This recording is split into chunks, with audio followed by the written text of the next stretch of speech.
by my partner Brandon Averill. Today,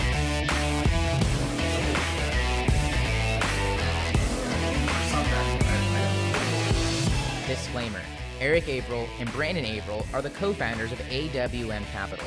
Due to industry regulations, it's essential to explicitly state that investment or strategies mentioned on this podcast may not be suitable for you, and you should discuss your specific situation with a qualified, certified financial planner. All opinions expressed by podcast participants are solely their own opinions and do not reflect the opinion of AWM Capital or its affiliates. For more information, visit athleteceo.com.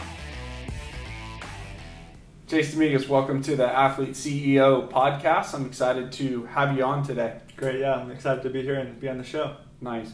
For our audience, it's a fun interview because they're going to get an opportunity to see a little bit behind the curtain at our company with you being an associate planner, and for them to understand the way that we think about investing, we think about money, and then really life in general. And for the professional athlete, I'm really excited for them listening in because you're not too far removed from the locker room. And I think that they're really going to be able to relate to your story, and you're going to have a lot of good advice for them. And then on the flip side, for the founder and the entrepreneur, everything from what it looks like bringing in a former professional athlete as an employee, and then, really for you being an entrepreneur of trying to figure out when you're starting out in your career, how is it that you really lay out your course and make sure that the same way that you had a high level of success on the athletic field, that it translates into the boardroom. So let's start with your background. Let's start with a little bit about your football career.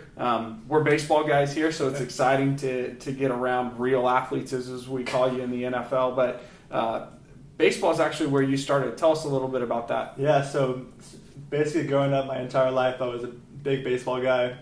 Was a shortstop. Going into my 8th grade year, I kind of had a decision to make, and I was like, let's try football out. And so I went into my freshman season of high school at Orange Lutheran High School and tried out for the team and played receiver and cornerback, and didn't really see an opportunity to play there before the season started. So I had a good friend at the time, Reese Flint, a kicker. We decided to kind of go out, and he wanted to show me how to long snap. And I mean, it'd be good for me because I can go hang out with a friend at practice. And so I tried out long snapping and was actually pretty good at it. And after my freshman season, kind of pushed that aside because I wanted to focus on baseball. And once baseball season ended and my sophomore season went through, I didn't really feel baseball was still my thing. And the special teams coach at the time at Orange Lutheran came up to me and he said that there was a potential to get a long snapping scholarship there. And so I was like, well, let's try it out. And so kind of played for junior year, senior year, and Utah luckily came by and was knocking on the door. So it allowed me to play at Division I school, which was a really good dream of mine. Yeah, that's great. It's funny, sitting here, you're 6'4" and over a couple 100 pounds, right? And one of my favorite things to do is when we're meeting with our clients, as is to ask, hey, guess what position Chase played? And it's funny, we hear tight end a lot, right? But, being a long snapper is not something you are usually pegged for. I mean, have you always been big? Orange Lutheran is notoriously a powerhouse football program in Southern California. Did you see that just as, hey, I'm a big physical guy, there's an opportunity, or was that not the case? Not at all. I was probably one of the skinnier guys on the team freshman year. I was 6'1", maybe 150 pounds. Now I'm 6'4", 240. So a little bit of a difference there, and college helped me put that weight on. But, I mean, I just saw it as an opportunity to get on the field, honestly. So that's how I kind of that's great. So at Utah, you go there, you're 4 years, you start as a freshman. Mm-hmm. I think I'd read you snapped in every single game. So walk me through just, your career at Utah, maybe some of the key highlights on the field, off the field. Yeah, so, I mean, freshman year, I was lucky enough to be a 4-year starter. And luckily with Utah, our team was pretty good, and our special teams was rated number 1 in the country for a few years. We had the best punter and kicker practically in the country every single year. So it was real cool for me to be able to be part of such a close group and to have a lot of success as well. So, I mean, some of the highlights for me definitely was Stanford win freshman year. They came into our house at Rice Eccles Stadium, and they were number 4 in the country. we were able to take them down. So that was a really cool experience to have all the fans flood the field after the game. Very cool. Nice. So being a long snapper, having this goal or transition into the NFL, there's only so many teams. Long snappers is a position that does not turn over very often. And so how did you get the opportunity with the Saints? Tell me about that. So yeah, I was training through Pro Day. Pro Day came. Honestly, no one was really watching me. I was just kind of snapping, and one of the Saints scouts came up to me and he just was like, "Hey, can you show me a few snaps?" And so I snapped a few. He took some video. He sent it back to his special teams coach, and the special teams coach was his first year there, and he actually called me the next day, and he really liked what he saw, and we kept in touch every week, and I kept sending him film every other week, and then signing day came around and the draft, and I was able to go undrafted to the Saints and got a little signing bonus. And yeah, basically got an opportunity there. Nice. Did you ever think when you were back at Orange Lutheran or even a freshman year on campus at Utah, I mean, was the NFL, was that even on the table, or was it much more of, I have an opportunity to get a college education through football, and this is a great ride? I mean, was the NFL even on your radar? So to be honest, I mean, freshman and sophomore year, I just kind of use it as, I'm getting my school paid for, which is amazing because I could get a degree, I can go through the whole process. And then junior year came around and I started going to a few camps and decided that, this could be a real shot for me.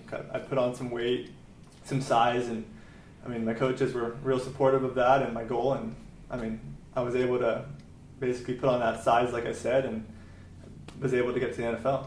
Nice. So before we jump into your time with the Saints or even the transition into the business world, I want to stay with you in the mode of being an athlete, right? And you had shared the same way it was at Arizona State, or you hear in a lot of other universities, even pro teams, there is a commitment to education. They are trying to prepare the athletes for the next phase of life.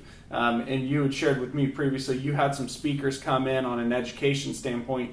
Tell me about that, specifically the former, I think it was NBA player that came and talked about his financial issues. So with education, my coach was really important. He really knew that education was important for our team, and we always had pretty good GPAs and everything like that. And he liked to use the term student athlete, not athlete student, because a lot of the time you go to school and you're going there to play a sport, not to be a student. So that was really big for him. And we did, like you said, had an NBA player come in, and he had talked about how he signed a $110 million contract, and we're all sitting there like, oh, he should be doing fine. He signed for $110 million. But then you get into the nitty-gritty of everything, and he has a group of 10 to 12 friends that he has to pay for everything. He's going on all these trips, lavish vacations, and he said, within a few years, all of that was gone. And that was just completely eye-opening to me, because how can you lose $110 million? Because that is an insane amount of money. Yeah. Do you remember was he remorseful over it or regretful, or what was his takeaway? Why was he speaking to you guys? To be honest, he wasn't very remorseful. He was actually kind of grateful that it happened to him, because like I said, it opened his eyes. And he's actually a financial planner now. And wow. He's using that opportunity to teach others about the mistakes that he made, and he doesn't want to see that happen again. That's great. Now, being you in that room and your teammates looking around,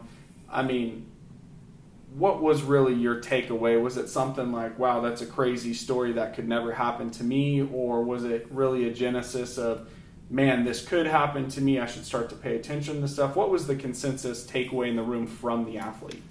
For me personally, I saw it as an opportunity to say, okay, that's definitely not going to happen to me, because I want to be smart with my money, and to be in that opportunity to have $110 million would be insane, and only so many people get to do that.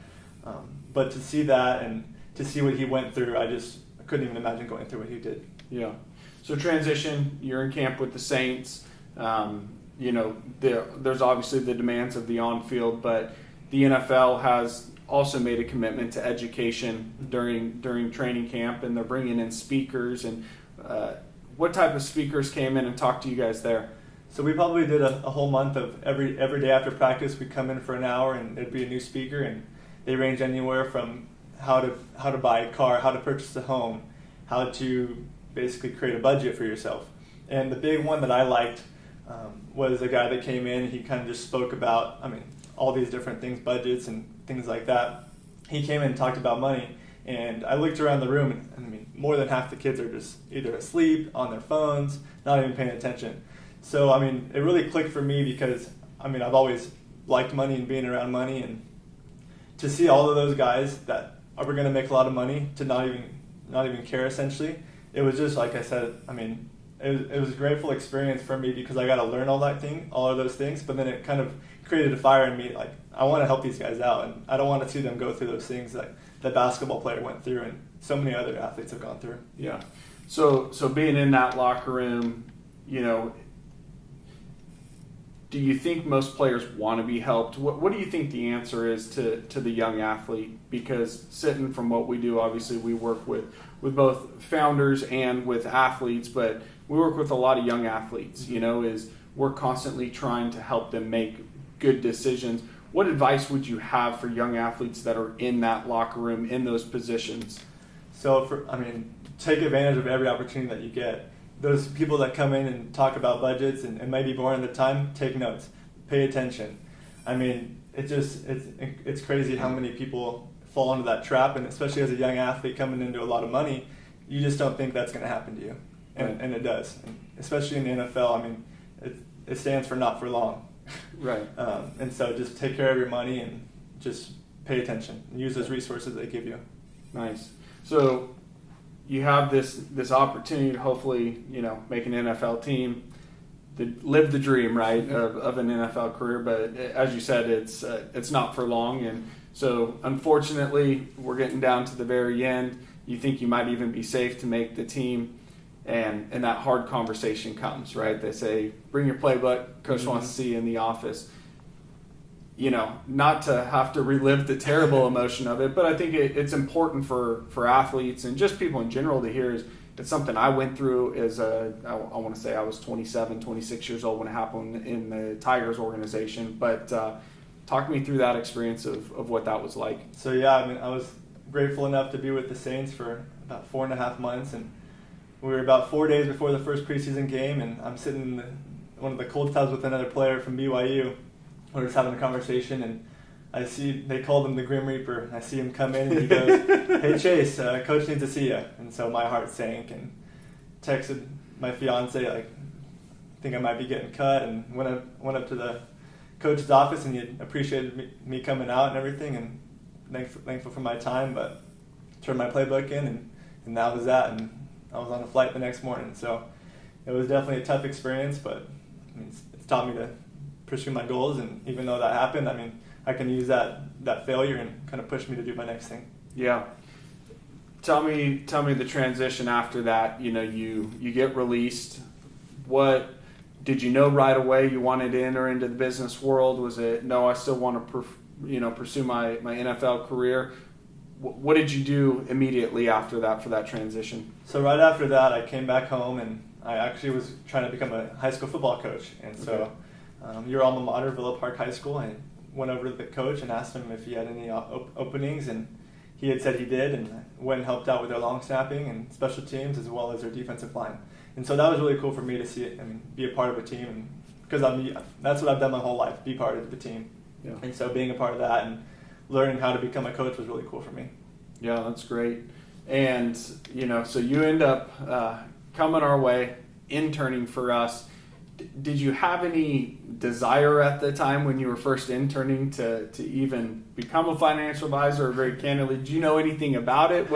Talk me about that process. So at Utah, I was able to get 2 degrees, communications, and I studied economics as well. And so coming in as an intern, to be honest, not too much experience with investing and money, and just kind of learning how to become a financial planner. And so those first 3 months, I was able to take a lot of information from you guys and just kind of digest it and use that and help myself to kind of push forward and become an associate here, and started full-time in January. Nice. So tell our audience a little bit about what's your career path. What are your goals now that you're sitting on this side of the table? I guess you went from sweatpants to a suit, to per se. What is it that you're trying to achieve?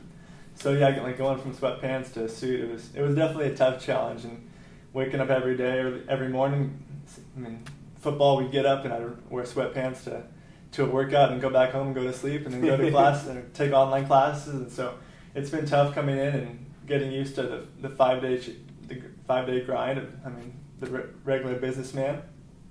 And so, yeah, I mean, my goals for me is right now I'm studying for the CFP and the Series 65, so planning on taking the Series 65 next month and then taking my CFP certification test next year in July. So those are kind of my short-term goals, and future goals, I hope to become a lead advisor in the next 3 to 5 years or so, and then, yeah. Yeah, that's great.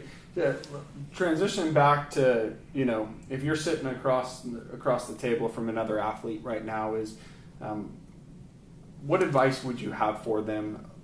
Not necessarily on the financial advice yet, we'll get back to that, but just someone in their position where they can kind of see the light at the end of the road. They can see that this door is going to be closing on their professional career, or maybe even their collegiate career. Mm-hmm.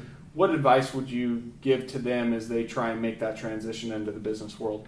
I'd say try things out that you like. I mean, luckily for me, this was a job that I really loved and I was passionate about and fell in love with it. And I mean, just to try out different avenues. Like I tried to be a high school football coach and it just wasn't for me. And so luckily AWM gave me an opportunity and I ran with it and fell in love. So I'd say just take advantage of the opportunities that you're given and make the most out of them. Yeah.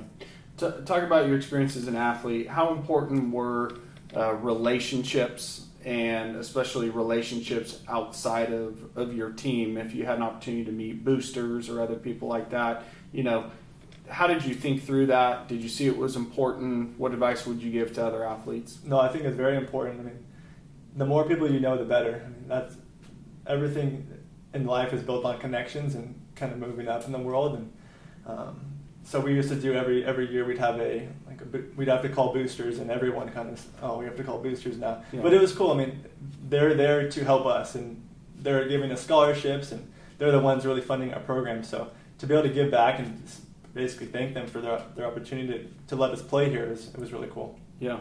How about on the advice to the professional athlete about the people he chooses to surround himself with? I think you've experienced now of being in the locker room. You've experienced it on this side where you've essentially seen behind the curtain.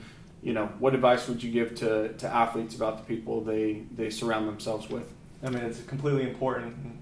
Even with the Saints, the few months I was there, it's just the people that you get to know outside of the program are really going to help you. And one of the guys that had been there as an offensive lineman for 15 years or so, he had retired this year, but he had said that he's never going to leave the state of Louisiana because he had met so many people and there's so many opportunities for him to grow there.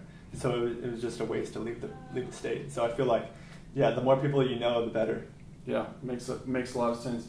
For you, talk about what skill sets or what lessons from being an athlete has helped you make this transition and set you up for success in the business world?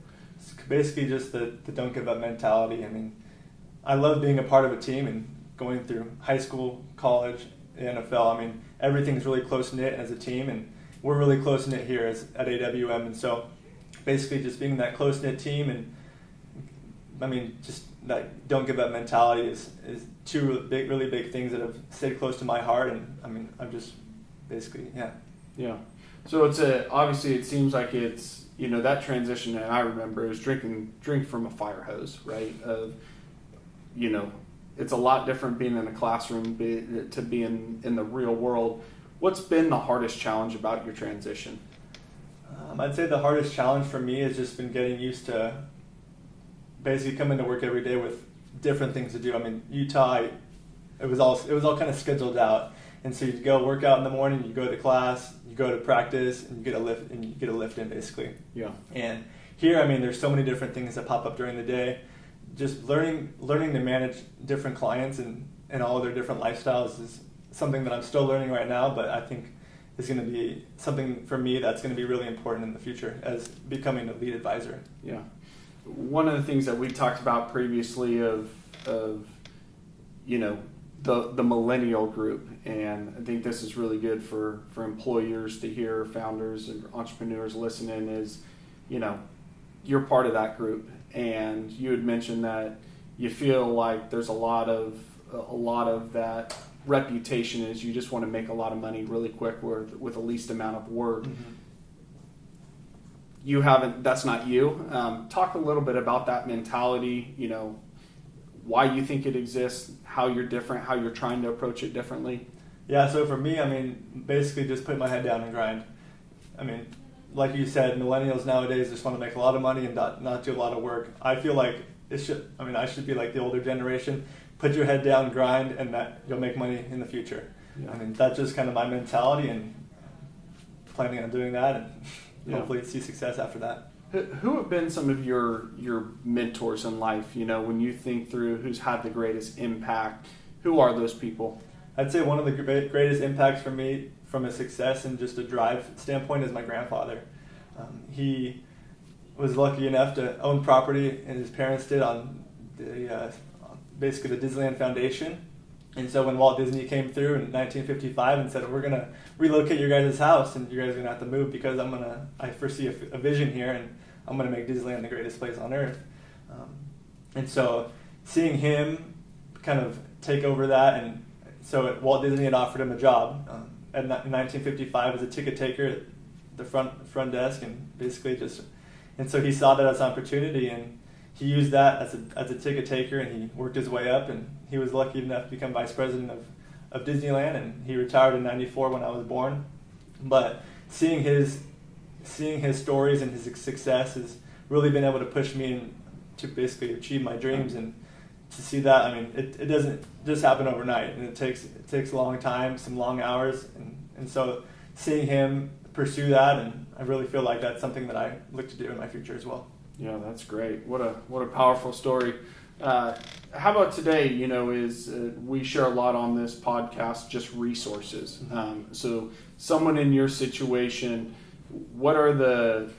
is there anything you're turning to? Podcasts, books? How are you tackling, just even if it's daily routines? Walk us through that. So a couple of big podcasts that I'm listening to right now, just from an investing standpoint, is the Med Faber Show. Yeah, he's been great. Just like I said, I've been in the business for 8 months now, and still learning every day. And so the Med Faber Show has been really good for me, and I really enjoy listening to TED Talks as well, and just the vast majority of different things that they talk about and topics. And then the few books that I'm reading we're reading the Extreme Ownership as a Company, and that's been really good to kind of learn about extreme ownership, and keeping things simple and things like that, and then as well as the 2 books I'm reading for my courses for the Series 65 as well as the CFP. Yeah, so there's some pretty hefty books, so trying to work through those.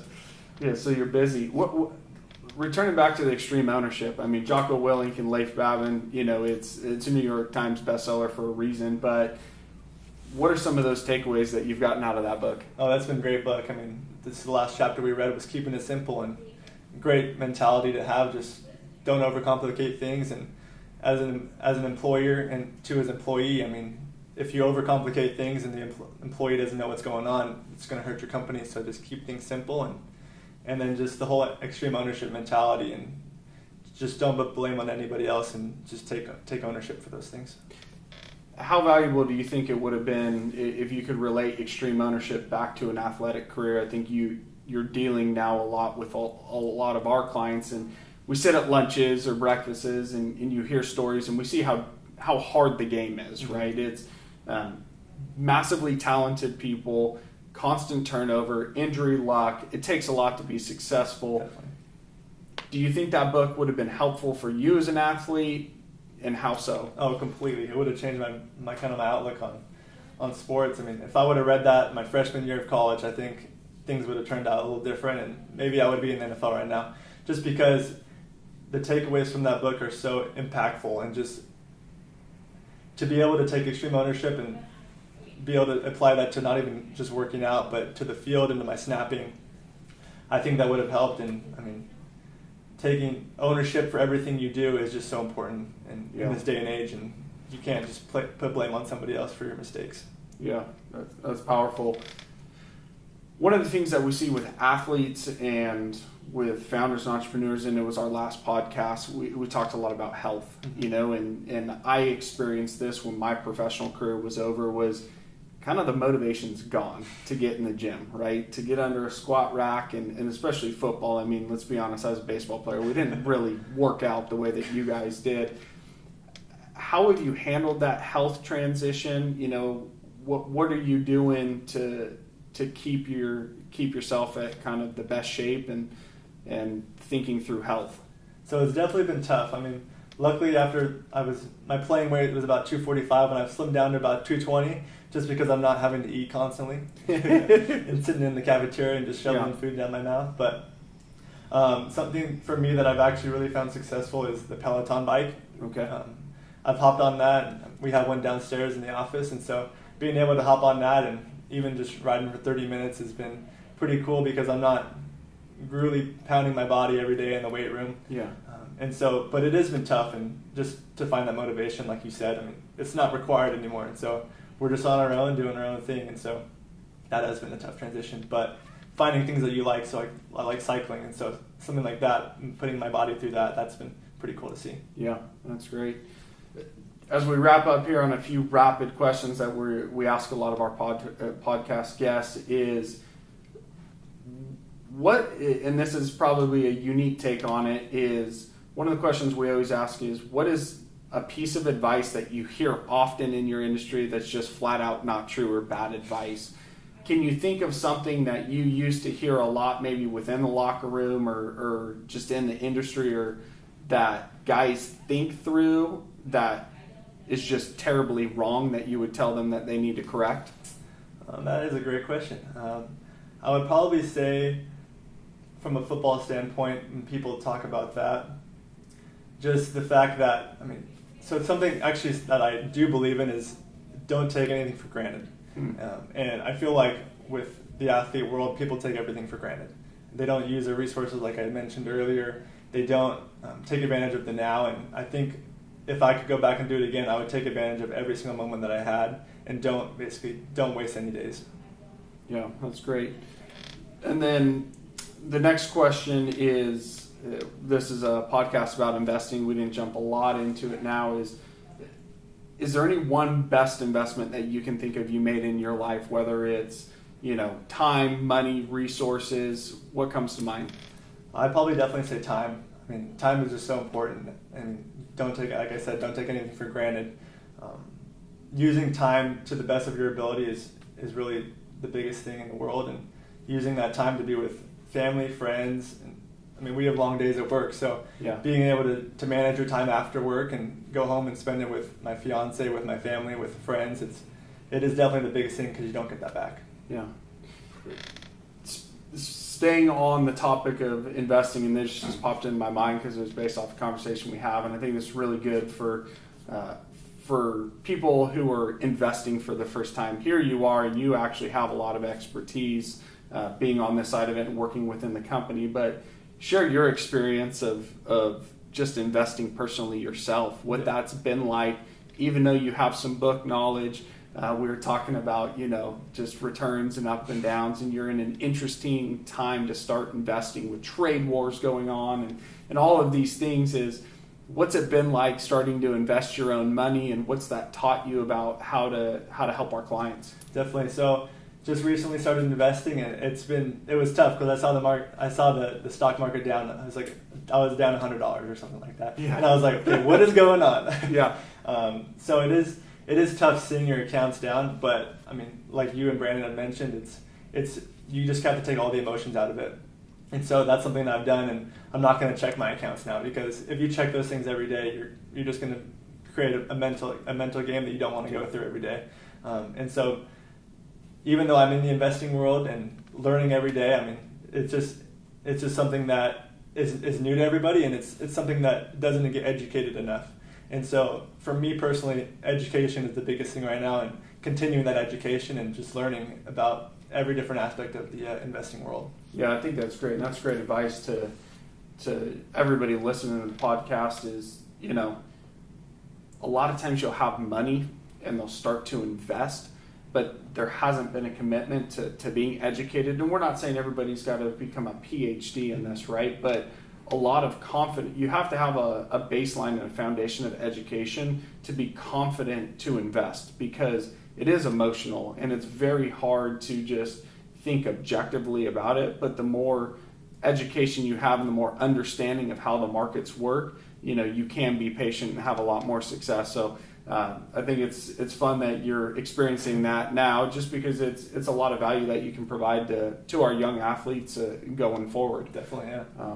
So last question to wrap up with. It's always the hardest question to ask. There's no right answer, but for us, when we think about money's just a tool, right? It's ultimately what we're trying to do is to help people align their financial resources to live their best life. Mm-hmm. And that definition is different from everybody. And so when you think about what is success, how do you look at that? For me, right now in this stage where I'm at, 8 months into a financial planning company, for me personally, I'd say success looks like in the broad future of becoming a lead advisor and being able to take care of my family as well as take care of athletes and their money. It'd be so cool to be able to see those athletes and our clients grow with their money, to be able to not only provide for their kids, but to provide for their kids' kids. And so seeing that success in them, I feel like would be successful for me. Man, that's great. Yeah. Well, Chase, I really have enjoyed the conversation here. I hope our audience did as well. And all of those resources you mentioned, we're going to make sure that they're in the show notes. And for the audience listening out there, hope you enjoyed this show. If you're looking for what other episodes are on there, make sure to check out athleteceo.com and enter in your email address, and we'll make sure that you stay up to date on all of the resources that we're putting out beyond the shows. And of course, if you can, we'd love your feedback. Send us an email, send us a tweet, hit us up on Instagram, and of course, if you can, go ahead and leave a review on iTunes for us. We greatly appreciate it, and we look forward to talking with you guys on the next show of the Athlete CEO Podcast. Thank you so much for listening to the Athlete CEO Podcast. I hope you enjoyed our show today and are ready to take action on the advice from today's episode. Our goal with the Athlete CEO Podcast is to make it the go-to resource for athletes and entrepreneurs looking to take their game to the next level. Love the show? You have any suggestions on how we can improve? We'd love to hear from you. Send us an email, tweet, and share your thoughts. We do our best to read every single one. We'll see you next week with another world-class episode.